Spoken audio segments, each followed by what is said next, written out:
Hello and welcome to the newest series that we're going to be running here on the Mad Minute Tacticians channel, and we're calling it Reality Based. The point of this show is going to be to talk about some of the feuds that seem to happen frequently within the firearm space, to answer some of those feuds, as well as pass on as much tactical information as is pertinent and helpful for the local civilian populace or anyone that finds this kind of stuff entertaining. So that means first and foremost, off the jump, we have to address some of the trends that seem to show their face inside of the gun community and really frequently. And one of those trends that annoys me the most is people talking about quote unquote Chinese made equipment or things that just aren't the most expensive, newest piece of equipment out there on the market, just treating that equipment as if it's trash, no good, and if you use it, you'll die. Right off the jump, it's completely ridiculous. If we look at the Afghanistan conflict that lasted for 20 years, the greatest military ever to exist on planet Earth, armed with the most expensive equipment ever to exist on planet Earth, lost a 20-year war in Afghanistan because they lacked the mental fortitude to do what was necessary. We lost that war because our higher ranking echelons inside the military lacked the mindset to do what was necessary. So the mental mindset that creates a warrior is far more important than the gear put on the back of an individual. So what matters the most in your life is developing a mental mindset that says, I am a warrior, that I am willing to go the distance. If you are committed to go the distance and you have a knowledge base that will allow you to go the distance, the gear is almost third place. It's not that your gear doesn't matter. It's not that cheap, crappy optics from Walmart that are designed for airsoft guns are okay. It's that there's a happy middle ground. If we look into the Afghanistan conflict as our example, the men that fought the United States military lived in caves, ate rice, and shot at us with 100-year-old AKs and made their own explosive devices. And yet those guys were an extremely effective fighting force that was really hard to root out, it was really hard to combat, and it was very difficult to fight because of how they fought. Meaning that the warrior mindset mixed with a decent battle plan and some homies that are willing to get down with you goes a whole lot further than necessarily how nice your equipment is. It's very easy to get caught up in wanting to collect the nicest, most expensive equipment out there, but if you can't use any of it and you don't have a group of people that are gonna fight with you, it's completely irrelevant. So don't let yourself become a collector of expensive items when you should be a collector of experiences and knowledge. A man with a Chinese-made optic on top of a broomstick who is willing to go the distance is a man that I would want on my side in the fight versus a man with the most expensive EOTech optic Daniel Defense rifle who isn't prepared to do what's necessary. Once you accept the fact that the price of your optic is not the most important part of what you are doing, then you will accept the fact that the fight is bigger than your optic. If you're willing to admit that the fight inside of our society and our culture is bigger than how expensive your optic is, then you'll understand that volunteering for the local school board, getting involved in local, state, or federal politics, that these are the battlegrounds that we should all be involved in right now. If you have spent all of your money on the most expensive weapons and optics, but you have spent no money on decent backpacks, wet weather gear, food, communications equipment, if you have no greater plan other than to grab your rifle and get after it, it isn't going to last long for you. So to start the series, we're gonna talk about how to maneuver as a four-man fire team. And this is because I, personally, am a little biased. I think that a four-man fire team with four guys that know how to communicate well, that are all on the same page, that all have an understanding of what each individual responsibility is the greatest fighting force on planet Earth.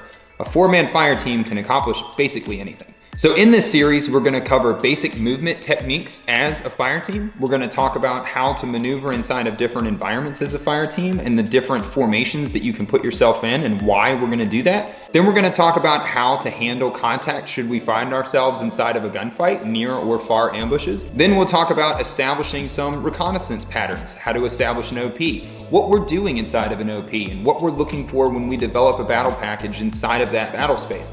how to collect and pass that information higher and on to other fighting forces, and how to operate and exfil those areas in a way that no one knows we were there. Remember, being dangerous means that you live to fight another day, so being a shadow ninja matters. Also, if you guys are interested in learning more and understanding where all of this knowledge comes from, there are 2 books that you need to get your hands on. First and foremost will be the Ranger Handbook. You can order this off of Amazon. This is absolute gold. This is the backbone of all of your light infantry tactics that you will use. The second book that you should look for will be the FM 3-20.98, also referred to as the Scout Bible. This book will teach you everything you need to know about light infantry tactics as well as reconnaissance-based operations. The 2 of them combined are excellent. Now, when we're talking about moving as a 4-man fire team, there are 3 types of movements that we're going to use more than anything else. Those movements will be traveling overwatch, and bounding, which is basically traveling overwatch, but you know. Our type of movement here will be decided upon what type of contact we expect. And I'm going to explain what the term contact means. Contact, by definition, means any type of contact with the enemy. If I can see or hear the enemy, if the enemy can see or hear me, that is contact. But also, if I am exchanging fire with the enemy or the enemy is shooting at me, that is also contact. For the sake of this entire series, contact will mean entering into a gunfight with the enemy. When we talk about contact here on this channel, we will be referring to the beginning of a gunfight. That is contact.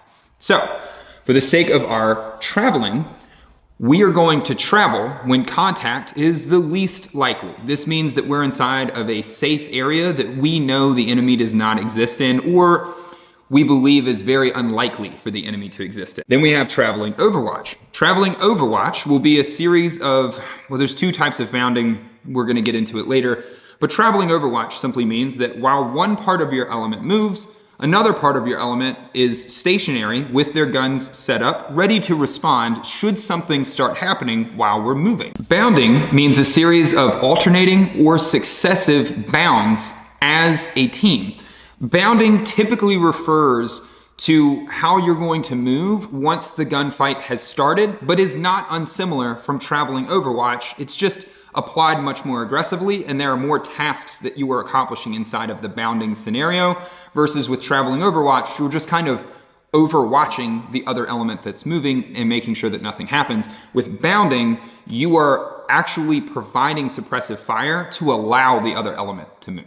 When we're talking about bounding, we have successive and alternating bounding. Generally, successive bounding is going to be used when we expect contact but have not taken contact. So this will be our most aggressive, most secure way of moving as a group. It also kind of fits into the traveling overwatch concept. Now, alternating bounding is typically going to be used more inside of an actual gunfight environment where everyone is shooting and moving. I say typically because anytime we are talking about a gunfight environment, absolutely nothing is certain and all rules are adaptable all of the time. Adapt and overcome. That is the key to success. So understanding our different tools in the toolbox and then being able to mitigate our stress in those environments to utilize those tools is the key. When we are talking about successive bounding, this means that our 2 elements here, A and B team, are going to maneuver across the battle space in a successive pattern. And I just wrote a college essay, 4 words. Successive simply means that my first element is going to move up, establish in a position, and my second element is going to move up online with them and establish in a position, generally online, and they will repeat that process until they get where they're going. With alternating bounding, it means that my first element will move up, establish a position, and when they are set and ready for the second element to move, that element is going to pass the first element and establish the next position. This is a much faster, much more aggressive way to cover a lot of ground and is typically going to be used while one element is laying down a heavy base of fire onto the contact from the enemy and allowing the alternative team to make a lot more ground on the way to where we need to go. And we're going to repeat that. Now, where reality plays back into your traveling overwatch or bounding scenario is that we are always moving from a position of cover and concealment to a position of cover and concealment. That means that I may alternate back and forth between successive bounding and alternating bounding simply off of what kind of cover and concealment I'm moving to and from. I'm never necessarily going to land perfectly on line or perfectly in an alternating bound.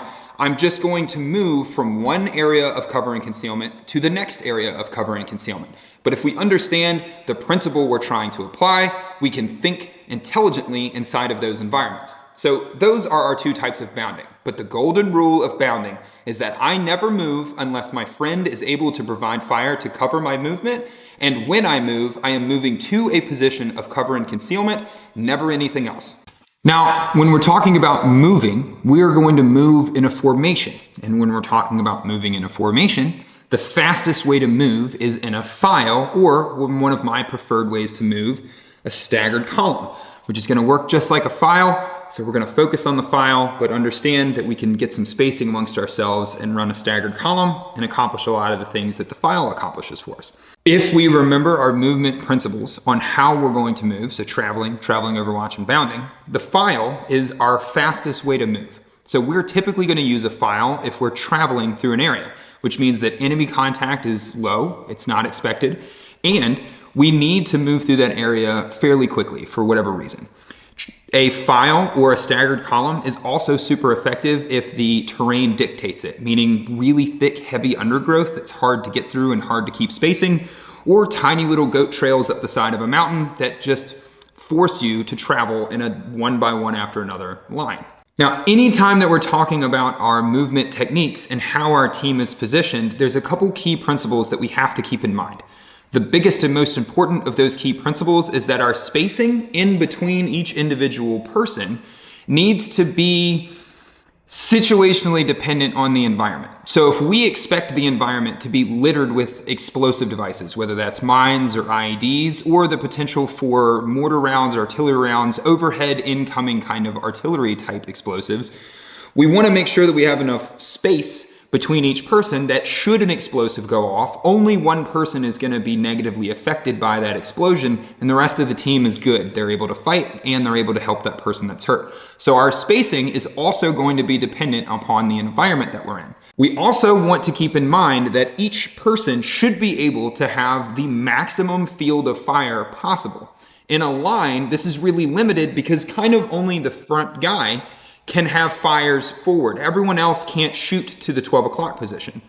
That forwardmost guy, though, has fires, if I can get my pen open. The forwardmost element here has fires at 180 degrees to the front and can shoot to his 3 and 9 o'clock, whereas the second man can only shoot to his 3 and 9 o'clock. His entire field of fire is limited to this, and so forth and so on. But should we be traveling in a file and receive contact, we're immediately going to get ourselves into a staggered column. This allows my number 1 man and my number 2 man to have a clear field of fire forwards, and now I have 2 guns in that fight with rear security and a command element overwatching everything that's going on. Also an important point to note here, it will be team specific, environment specific, mission specific, but generally your command and control element in a file situation like this will be the number 3 man. He has command and control over his entire element. The number 1 man is worried about where we're going and how we're getting there. The number 2 man is a little bit more on security than the number 1 man, but security is everyone's job. The number 3 man is in charge of the overall operation of the team, as well as relaying information higher and receiving information from higher. And our number 4 man is on rear security. Really quickly, I want to talk about one of my favorite gunfight techniques. I'm so cool. And it's called the Aussie peel. I'm not gonna go super in depth on this video about how we're gonna fight from all of these formations. I wanna just talk more about the importance of the formations, but this is one of my favorite topics, so I'm going to address it while we're here on the file. So, bear with me. We were in a file. We have taken contact and we have gotten spacing amongst ourselves and created a staggered column. That staggered column allows my front 2 guys to have fires forward that are clear without shooting each other. It allows these guys to have clear and effective fires to the rear, but it also allows me to shoot through each other. So all 4 men can get involved in a gunfight that happens at the 3 or 9 o'clock. 2 of those men can get involved with anything that happens at the 12 o'clock, and 2 of them can get involved with anything that happens at the 6 o'clock. This is an extremely effective formation to get into if you don't know where the contact is coming from, which is kind of how gunfights work. They're really, really confusing. So if we find ourselves in this type of formation and we are taking heavy contact from the front and we make the decision to leave, we don't want that fight. That fight's too much for us. We're going to do what's called breaking contact. Breaking contact simply means we're gonna leave. This isn't a fight we want. We're gonna get out of the area. From this formation, the most effective way to break contact is what's called an Aussie peel. And what that means is that my number 1 man is gonna get up on a knee, send a ton of hate. While he sends hate, my number 2 man is getting ready to send hate. My number 1 man is gonna break off. I need to remember to keep the cap off. My number 1 man is going to break down his position and he is going to peel back through the center of the group. While he is up and moving, the number 2 man opens up and begins to engage the enemy. As soon as my number 1 man has cleared the lane of fire for my number 2 or my number 3 man, my number 3 man is also going to open up and begin engaging the enemy, while my number 1 man runs back and picks up a new spot here in the rear. And all we're going to do is repeat that process over and over and over again. So the number 2 man falls out, the number 3 man picks up his volume of fire, and as soon as the number 2 man has cleared the number 4 man, he's gonna pick up a base of fire. As soon as my number 2 man has cleared my number 3 guy, my number 3 guy is gonna do the same thing, peel out, and then again, number 4, and now number 1, pick up that volume of fire. This allows 2, almost 3 guns to be in the fight at any given time while we're effectively and rapidly leaving the area that we were in. This is my favorite way to break contact because contact will generally happen in an ambush and it will generally take you by surprise. So if we decide to leave, this is the fastest way to get out of the area. The next 2 formation styles that I want to talk about are a V and a diamond. Now, a diamond I'm going to go over really quickly because a diamond, in my mind, is essentially just a staggered column, but kind of tightened up. But realistically, I don't like it very much because a staggered column accomplishes the same thing while clearing more fields of fire for everyone involved. And that's simply because these 2 guys are limited on their lateral ability to fight. But if we turn, well, that marker sucks. If we turn our diamond into a staggered column, we don't lose a lot as far as command and control is concerned. This marker sucks, but we clear those lanes of fire for my 2 and 3 man. So a diamond, just personally, it's a thing, but a staggered column is a better application of that technique.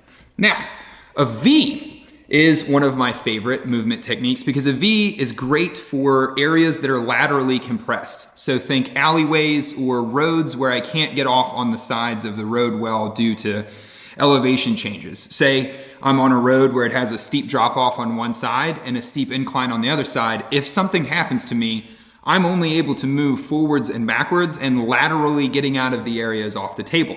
So a V allows me to maximize my firepower forwards and backwards. And that means that I have 3 guys that can all get into the fight in the front, and I have 3 guys that can all get into the fight in the rear, and I have 3 guys that can all get in the fight left or right. I am losing one of them though, so again, the staggered column applies a little bit better when we're trying to get everyone in the fight at the same time, where the V is better for command and control.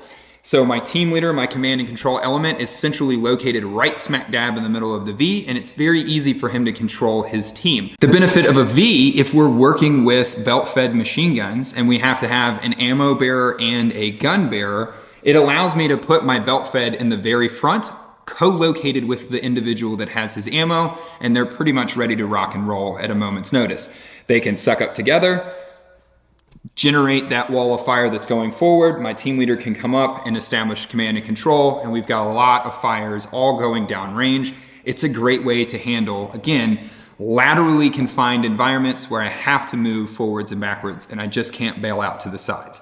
The last formation type that we're going to talk about is the most commonly used, the most commonly effective, and it's just the best.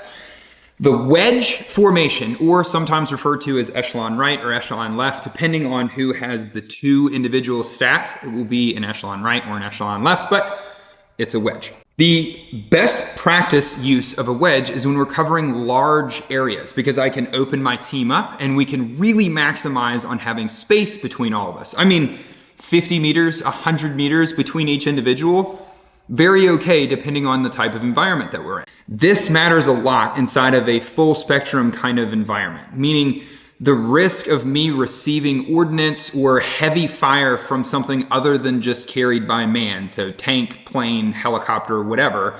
A wedge is going to allow me to maximize my spacing between individuals while still keeping great command and control of my element and maximizing the fires that I have as a team in a 360-degree way should I need to. A really important part of the wedge, it is a sticking point that it was something that bothered me frequently while I was in the service and something that bothers me frequently now when I watch movies or TV shows or even helmet cam footage, and something that bothers me anytime I see a video or anybody talking about this.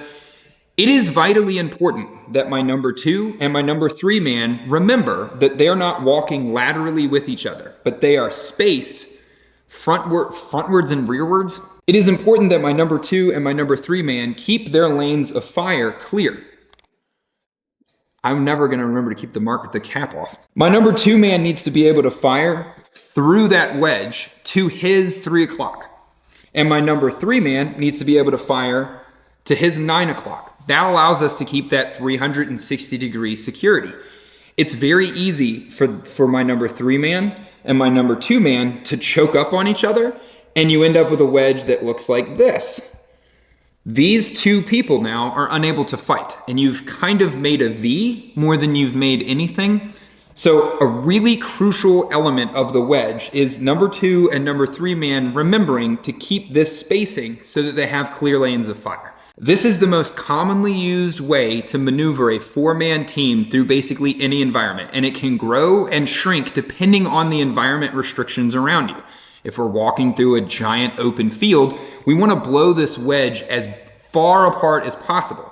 If we're walking down an alleyway, we're going to be a lot more crunched up. But it's still an effective way to approach an alleyway. We don't necessarily have to be in a V or a staggered column. We can still use the wedge. All of the decisions on what formation your element is in are all made by the team leader, and they're all made on the fly as you move through the environment. The most important thing to remember with any formation type is that at all times, we are trying to keep spacing between us so that only one of us gets hurt at a time, and we have to allow ourselves clear lanes of fire so that we are all able to shoot and engage should the moment happen. So, spacing, spacing, spacing. Keep your fucking spacing. Golden rule of combat movement is keep your spacing. So the point of this week was just to establish a good ground base level of knowledge and understanding to build from. For the following weeks, we're going to start going out into the wood line with some friends and showing you what this looks like more out in the world, how to apply it more, and we're going to talk about team leader responsibilities of individual people inside of those formations, but more than anything, what we're going to address is how to build a team and then how to employ that team effectively into an austere environment. I cannot stress it enough. The equipment that you use is important, and having quality equipment that doesn't break for no reason is also important. But if you don't have a game plan, if you don't have a mentality and a mindset, if you don't have an end goal that you are attempting to accomplish, then the equipment is completely unnecessary. The start is to have an end goal. The equipment is the means to that end goal. And if our end goal is a more stable, more peaceful, happy society, then everything we talked about on this video is also completely irrelevant. To impact your society, you have to be a man of principle and a man that lives with a moral code. You have to set the standard for people around you. If you want to change your society and your country, it starts with you. You are the standard for your family, for your children, and for those people around you that watch you. If you prove that your way of life is more effective than their way of life, people will follow you. Leadership is simply setting the standard for yourself and keeping that standard, and people will follow you. Remember, guys, It's okay to be dangerous, and I'll see you soon.